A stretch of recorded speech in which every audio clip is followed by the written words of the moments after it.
ननद रानी, मायका नहीं बदलता बल्कि हमारी सोच बदल जाती है।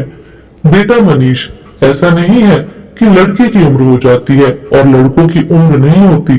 उनकी भी शादी एक उम्र पर हो जाए तो ही अच्छा लगता है। तुम इस बात को क्यों नहीं समझते हो? जब रचना बेटी की शादी होनी होगी तो हो जाएगी। वो तुमसे 3 साल छोटी है। उसकी शादी अगर बाद में भी होगी तो कोई दिक्कत नहीं है। आखिर तुम शादी क्यों नहीं करना चाहते? इसकी वजह तो बताओ। नीलिमा अपने बेटे मनीष से कहती है। मनीष बोला, माँ आप नहीं समझती हैं। मैं नहीं चाहता कि दूसरों के घरों में जो घटनाएं होती हैं कि बहू के आने के बाद माँ और बहन को तकलीफ होती है, वही तकलीफ मेरे घर में हो। आप रचना का स्वभाव जानती हैं। उसे हर चीज अलग से और अपना चाहिए। ऐसा ना हो कि मेरी शादी होने के बाद उसे ये लगे कि उसे इस घर में उतना महत्व नहीं दिया जा रहा है। तो मैं चाहता हूँ पहले उसकी शादी हो जाए, फिर मैं शादी करूंगा। तभी नीलिमा के पति मनोहर बोले, नीलिमा, हमारा बेटा बहुत समझदार है और वैसे भी लड़के कभी बूढ़े नहीं होते हैं। उनके इतना कहते ही मनीष भी हंसने लगा। मनोहर बोले, बेटा अगर अच्छी भावना से इंतजार कर रहा है तो बहुत अच्छी बात है। ईश्वर से प्रार्थना करूंगा तुम्हें ऐसी पत्नी मिले जो इस घर को अपना समझे और उसे यहाँ इतना प्यार मिले कि वो अपने मायके को भूल जाए। मनोहर जी के इतना कहते ही मनीष मुस्कुराने लगा और वहां से चला गया। मनोहर जी बोले, ये तो बिल्कुल मुझ पर गया है। नीलिमा हंसकर बोली, अच्छा जी, पर मैंने तो आपको कभी शर्माते हुए नहीं देखा। आप पर तो आपकी बेटी गई है जो किसी की नहीं सुनती है। न जाने ससुराल जाकर क्या करेगी, पर हमने तो उसके लिए इतना अच्छा रिश्ता तय किया है।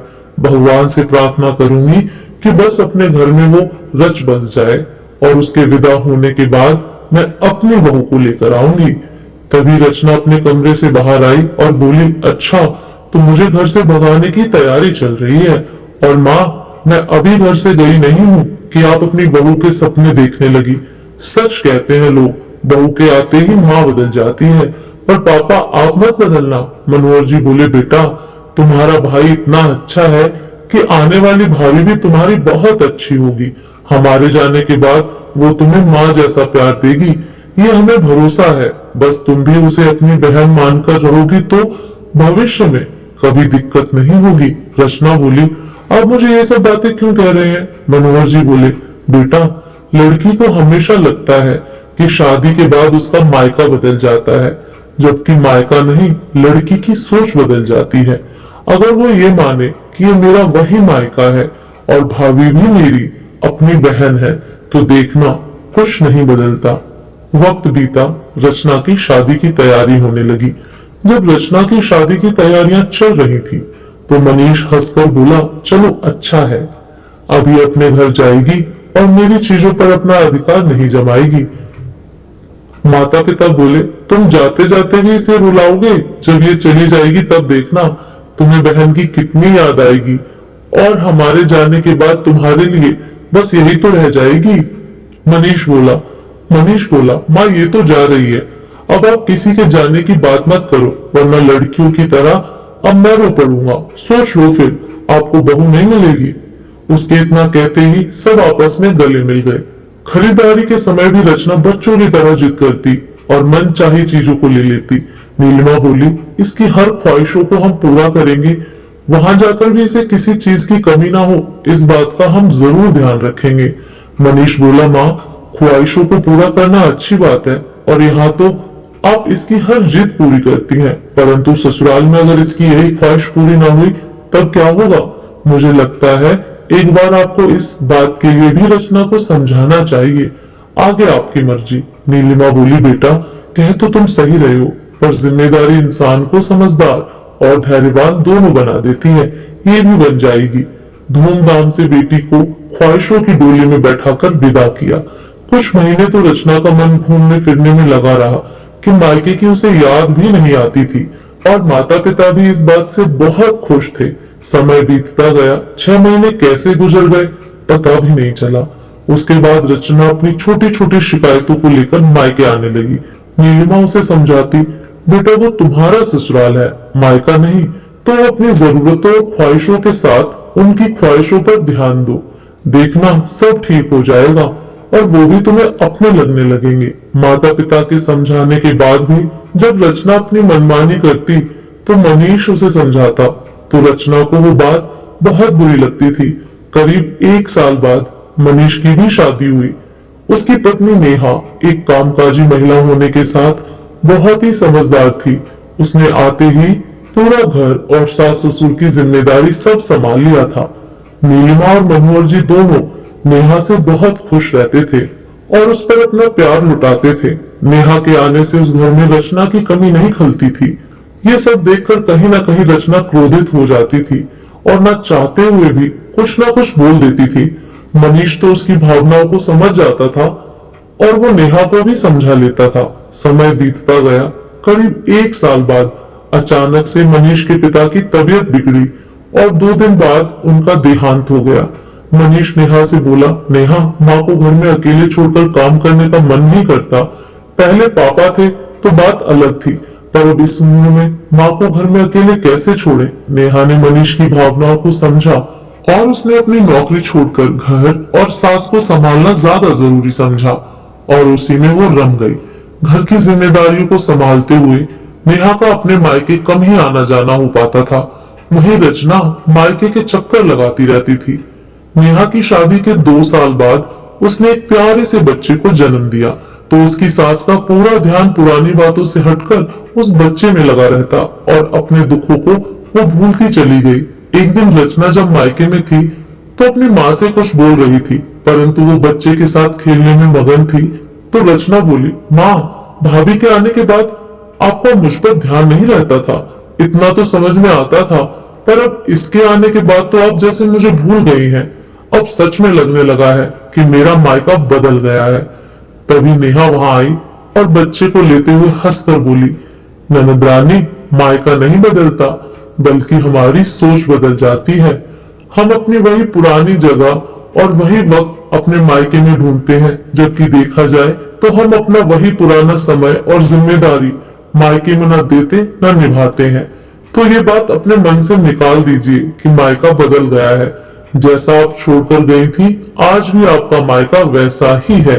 इतना कहकर वो बच्चे के साथ चली गई। नीलिमा बोली, बेटा, अब तुम्हें नया घर मिला है तो ये तुम्हारे साथ उसका भी घर हो गया है। कल तक जिस घर में तुम सबसे छोटी थी, अब तुमसे भी कोई छोटा आ गया है। कल को जब मैं नहीं रहूंगी तो तुम्हारी भाभी और भतीजे ही तुम्हारा आओ भगत करेंगे, परंतु उसके लिए तुम्हें अपना व्यवहार भी वैसा ही रखना होगा। बातों बातों में माँ ने ज्ञान की बात उसे समझा दी, जो कई सालों से वो समझ नहीं पा रही थी। रचना को एहसास हुआ कि आज तक वो अपनी बचकानी हरकतों से शायद बहुतों का मन दुखाती रही। अब रचना का आना जाना मायके कम होने लगा था। त्योहारों पर भाभी फोन करके उसे न्योता देती और बड़े प्यार से उसे बुलाती थी। भतीजा 1 साल का हो गया था। उसका जन्मोत्सव बड़े धूमधाम से मनाया गया था। जिस रंग के कपड़े भाभी और भतीजे ने पहने, वैसे ही रंग में बुआ की भी साड़ी आई थी। ये सब देखकर रचना की माँ बहुत खुश थी कि बहू के आने के बाद भी बेटी के लिए मायके में कुछ नहीं बदला, बल्कि बेटी का सम्मान मायके में वैसा ही बना हुआ है। कुछ वक्त बाद रचना ने भी खुशखबरी दी, तो भाभी ने बड़े ही प्यार से उसकी गोद भराई की रस्म और फिर डिलीवरी मायके में करवाई। छोटी सी रचना को गोद में लेकर उसकी माँ उसके बचपन को याद करती थी। पूरा परिवार एक साथ बहुत खुश था। अब रचना को ना तो मायके से ना अपने मायके वालों से कोई शिकायत थी कि कोई बदल गया है। करीब 3 महीने बाद रचना बेटी को लेकर अपने ससुराल चली गई। खुशियों का समय चल रहा था, परंतु खुशियां तो मौसम की तरह होती हैं, जो अपना रंग बदलती रहती हैं। करीब 2 महीने बाद नीलिमा, जो एक बड़ी बीमारी से ग्रस्त थी, जिसका सबको बहुत लेट से पता चला, बहुत इलाज करवाने के बाद भी वो 6 महीने में इस दुनिया से चली गई। ये खबर सुनते ही रचना के ऊपर दुखों का पहाड़ टूट पड़ा। वो भागी भागी फिर मायके आई। माँ के आखिरी दर्शन के बाद वो बिलख बिलख कर रो रही थी और बोल रही थी, माँ, पहले पापा, फिर आप मुझे छोड़कर चली गई। अब तो सच में मेरा मायका नहीं रहा। अब मैं अपनी परेशानियां किसके पास लेकर आऊंगी और किससे शिकायतें करूंगी। नेहा ने आगे बढ़कर उसे गले लगाया और मायके के होने का एहसास दिलाया। बड़े प्यार से वो बोली, माँ नहीं तो क्या हुआ, भाभी तो है, भाई भतीजे आपके ही हैं, ये सदा आपका मायका ही रहेगा और आप यहाँ की लाडली बेटी रहेंगी। पापा जी के जाने के बाद जैसे कुछ नहीं बदला, वैसे ही मम्मी जी के जाने के बाद भी कुछ नहीं बदलेगा। ये सुनकर रचना को नेहा में उसकी माँ की छवि दिखने लगी। अब जब कभी रचना अपने मायके आती और वहां की शिकायतें करती तो नेहा नीलिमा की तरह उसे समझाती कि कुछ भी नहीं बदला है, ससुराल भी हमारा अपना ही होता है, बस हमें अपने मन से उसे अपनाना पड़ता है। जिस दिन हम मायके का मुंह थोड़ा कम कर देते हैं, ससुराल हमें अपना लगने लगता है।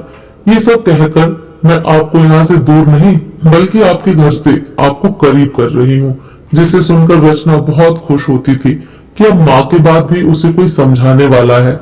आगे चलकर रचना ने बहन, ननद और बुआ का फर्ज निभाया और रिश्तों को प्यार की डोर में बांधे रखा। वहीं नेहा ने भी किसी बात की कमी नहीं रखी। माता पिता जो करते थे उससे बढ़कर उसे प्यार और सम्मान दिया और ये साबित किया कि मायका नहीं बदलता बल्कि लड़की की सोच बदल जाती है। मित्रों, देखा जाए तो जब एक लड़की मायके से ससुराल जाती है तो कुछ रिश्ते नहीं मिलते हैं मन से। अगर हम माने तो मायका कभी नहीं बदलता, हमारी सोच बदल जाती है। वही ससुराल में बस लोग बदलते हैं, रिश्ते तो वही होते हैं। आपको कहानी कैसी लगी कमेंट करके जरूर बताएं। फिर मिलूंगी एक नई कहानी के साथ।